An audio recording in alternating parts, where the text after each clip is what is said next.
Gladys, I'm ready to proceed, but I still have reservations. That parcel of land by the sea is officially a protected marine sanctuary. Getting a high-rise permit there seems impossible. Roland, impossible is just a word. This isn't about official rules. It's about making sure the right people see the light. You need someone who can work outside the usual channels. Our objective is to ensure that your project's purpose prevails, even if it's contrary to public policy. And if we get caught circumventing environmental laws, liability is enormous. That's where the discretion and presentation come in.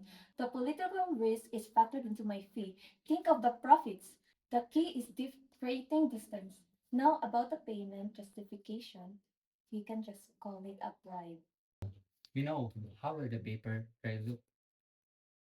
We formalize this transfer under a completely clean, legitimate title. That's why we're using this vintage map acquisition agreement.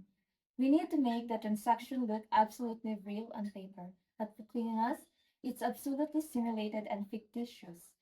It's a ghost contract to cover unnecessary expenses. Vintage maps. I checked with the National Museum. There's no registering for items of this value. Do these valuable artifacts even exist? Specific maps? Not right now. They're a concept, a placeholder for the money. The object release did not exist at the time of transaction, and that's fine because it's the wrapper, not the gift. Once the permit is secured, you won't care about a piece of paper.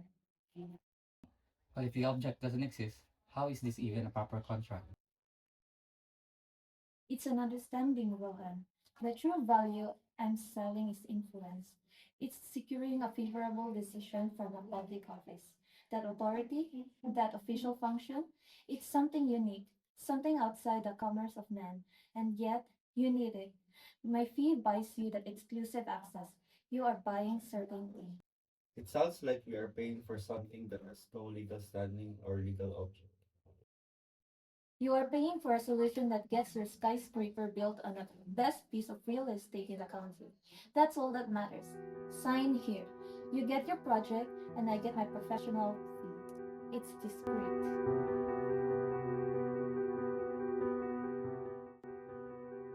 Fine, do your job, Gladys.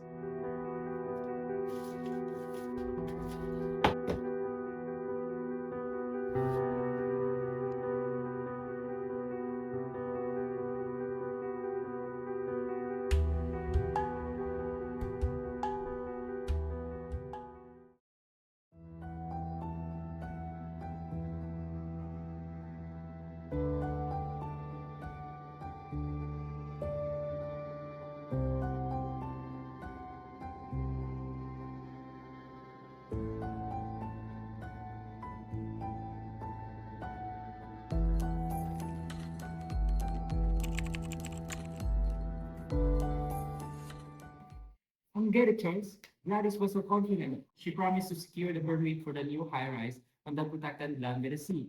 Now she's disappeared, and I'm out of the consultancy fee that I paid her. The funds are gone. Then we have nothing to show for it. We're trying to figure out what legal action you can take under the vintage map contract. Mr. Rohan, Mr. Gonzalez. The short answer is none.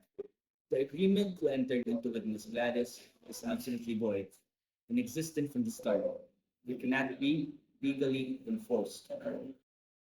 Why? It's a signed agreement with a stated price.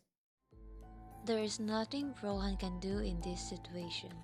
According to Article 1409 of the Civil Code, which defines contracts that are void ab initio from the beginning, contrary to law and public policy. 1409 number 1. Even setting aside the map facade, the actual purpose of the entire deal was private. To induce the public official to violate laws protecting the marine sanctuary.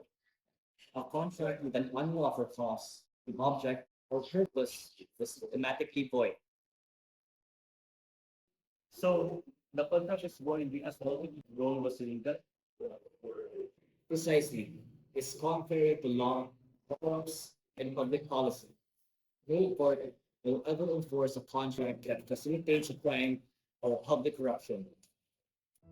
Absolutely simulated or fictitious. 1409, number 2. Next, let's look at the document itself. Gladys admitted it was a cover, a contract where the parties have no intention to be bound by the terms written. The supposed sale of maps is absolutely simulated or fictitious. Only use the map title for description. And that makes the contract void. There was no real meeting of the minds regarding the maps. You cannot enforce a shadow transaction. Cause or object did not exist at the time of the transaction. 1409, number 3. Furthermore, Gladys herself mentioned that object specific vintage maps did not exist at the time of the transaction. While future things can be objects of a contract, these were never identified or intended to exist. That's why I questioned her. It seemed too vague. A contract requires an determinate object. The absolute non-existence of the object, combined with a lack of true intent, renders the entire agreement inexistent. Object is outside the commerce of men. 1409, number 4. And finally, which are absolutely faithful, that is the ability to sell official influence in favor is an object outside the commerce of men. So you have contract to say word in favor. Absolutely not. Public office and the rights derived from it cannot be the subject of private commerce. Since the object of the contract is an illicit service that cannot be bought or sold, the contract is void for illegality. So, legally, that signed contract is just expensive garbage. That's correct. It's legally null. It's inexistent and void from the beginning. We can't sue Gladys to deliver the maps or permit. We can, however, file a separate legal action to recover the money based on the principle of unjust enrichment. Through the court, we apply the in pari delicta rule since you knowingly entered into an illegal contract. We learn a very expensive lesson about dealing with fixers which we believe.